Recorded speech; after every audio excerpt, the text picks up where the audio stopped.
मैंने कहा Hindu is a not society. मुसलमानों में मुसलमान पैदा होता है, ईसाइयों में ईसाई पैदा होता है, सिखों में सिख पैदा होता है, जैनियों में जैनी पैदा होता है, पारसियों में पारसी पैदा होता है, बौद्धों में बौद्ध पैदा होता है, लेकिन हिंदुओं में हिंदू पैदा नहीं होता, हिंदुओं में ब्राह्मण पैदा। एक बिल ऐसा भी ले आओ कि जातिवाद खत्म हो जाए और सबके सामने लिखा जाए भारतीय है, सबके सामने लिखा जाए कि वो भारत का रहने वाला है, सबसे ज्यादा लिखा जाए कि भारत का कुछ दलाल लोग वो पार्लियामेंट में बैठे हैं जो हमारे बात की, चाहे वो किसी भी समाज के हों, किसी भी धर्म के हों, वो सही बात को वहाँ कहते नहीं है, क्योंकि वो पार्टी के एजेंडा पर बात करते हैं, वो मानवता के एजेंडा पर बात नहीं करते हैं, इंसानियत के एजेंडा पर बात। ये देश किसी की बपौती जागीरदारी नहीं है, ये देश हिंदुओं का ही नहीं, ये मुसलमानों का भी है। ये देश मुसलमानों का ही नहीं, सिखों का भी है। सिखों ने भी देश के लिए सबसे ज्यादा कुर्बानी दी, जैनियों ने इस देश के लिए कुर्बानी दी, ऊधम सिंह ने इस देश के लिए कुर्बानी दी, और आपको बता दूं ईसाइयों ने भी इस देश के लिए कुर्बानी दी।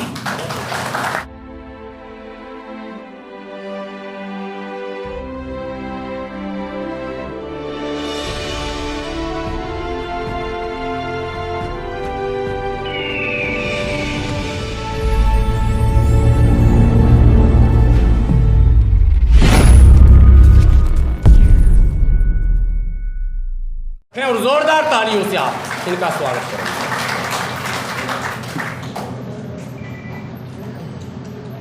ध्रुवधर मधुरंदरं शीलराशि शुभाननम वयं वंदामहे बंधम भीमयं वेदनामकम।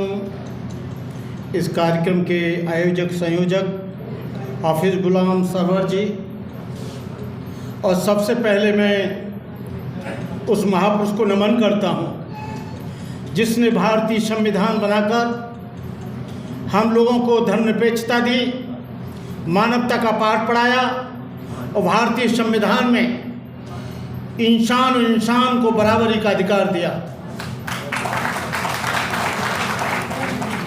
वक्त जिहाद है सभी रक्स का नहीं, वक्त जिहाद है सबे रक्स का नहीं, हो खून का कतरा किसी के अस का नहीं, बुलावा सरफरोशों का हुआ है आज फिर, है मैदान जानदारों का मरिए इसका नहीं। भाई हाफिज जी, मैंने हजारों सद्भावना यात्राओं में भाग लिया है 46 वर्ष के संन्यास में। आज मेरी एज 74 है, और सुनील दत्त की जो यात्रा सद्भावना यात्रा हुई थी उसमें भी मैंने हिस्सा लिया था, और सुनील दत्त जी से मैंने कहा था, सुनील दत्त जी कहाँ तुम रेगिस्तान में खेती करने के लिए चले हो, कहाँ बबूल के पेड़ पर कहाँ तुम आम खोज रहे हो। मैं सोचता हूँ बहुत मुश्किल है। ये देश महावीर स्वामी जैन का है, गुरु नानक का है, कबीर का है, बुद्ध का है, चोखा मेला का है, डॉक्टर अम्बेडकर का है, बापू का है, जवाहरलाल नेहरू का है। ये देश को जगाने के लिए बहुत से लोगों ने काम किया, लेकिन हम 2014 से देख रहे हैं क्या सद्भावना आई। यहां पर मेघवाल, जितेंद्र मेघवाल जैसे व्यक्ति को मूंछ रखने पर कत्ल किया जाता है। क्या सद्भावना आई। इंद्रपाल जैसे 9 वर्ष के बच्चे को प्यास लगती है, उसे घड़े के पास जाता है, उसे मार कर लोहू लोहान कर दिया जाता है, उसका फेफड़ा फट जाता है। क्या यहाँ पर आई। कासगंज में दलित आदमी की बारात नहीं चढ़ने दिया जाती है। क्या सद्भावना आई। यहाँ पर हजारों बच्चों को, हजारों महिलाओं के साथ बलात्कार होता है जातिगत और सांप्रदाय के आधार पर। क्या सद्भावना आई।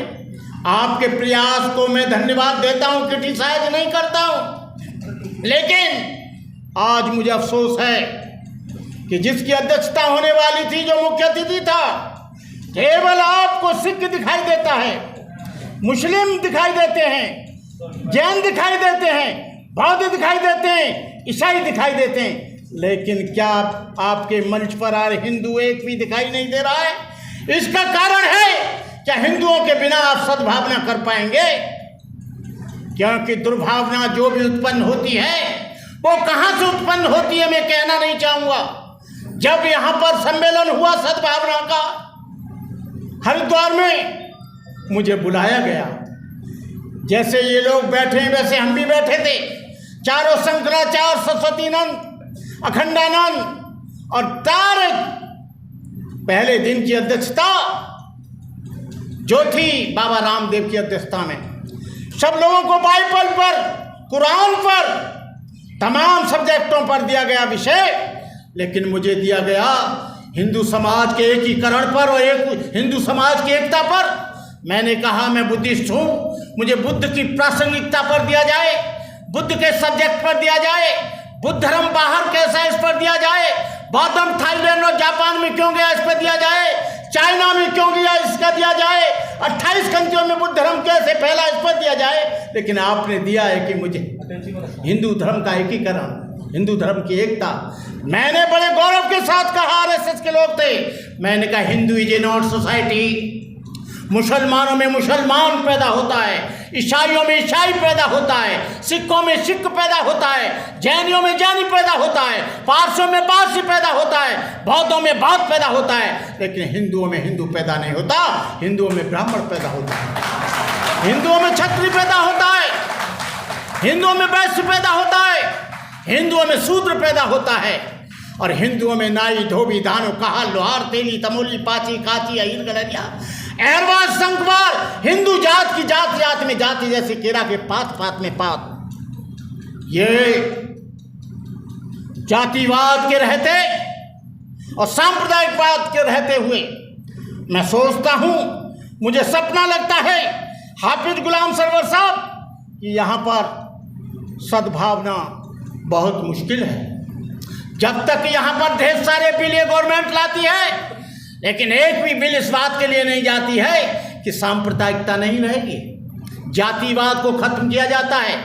एक बिल ऐसा भी ले आओ कि जातिवाद खत्म हो जाए और सबके सामने लिखा जाए भारतीय है, सबके सामने लिखा जाए कि वो भारत का रहने वाला है, सबसे ज़्यादा लिखा जाए कि भारत का नागरिक है, सबसे ज़्यादा लिखा जाए कि यहाँ पर कोई जाति नहीं है। लेकिन जब तक जाति रहेगी तब तक जुल्म रहेगा, जब तक जाति रहेगी भेदभाव रहेगा, जब तक जाति रहेगी ऊंच नीच रहेगा, जब तक जातिवाद रहेगा जुल्म रहेगा, जब तक जातिवाद रहेगा बेगुनाहों के कत्ल होंगे। और आपको मालूम नहीं है, जातिवाद के कारण जब से ये देश स्वतंत्र हुआ 14 लाख से अधिक लोग बेगुनाह मारे गए और 18,000 से ज़्यादा महिलाओं के साथ बलात्कार हुआ।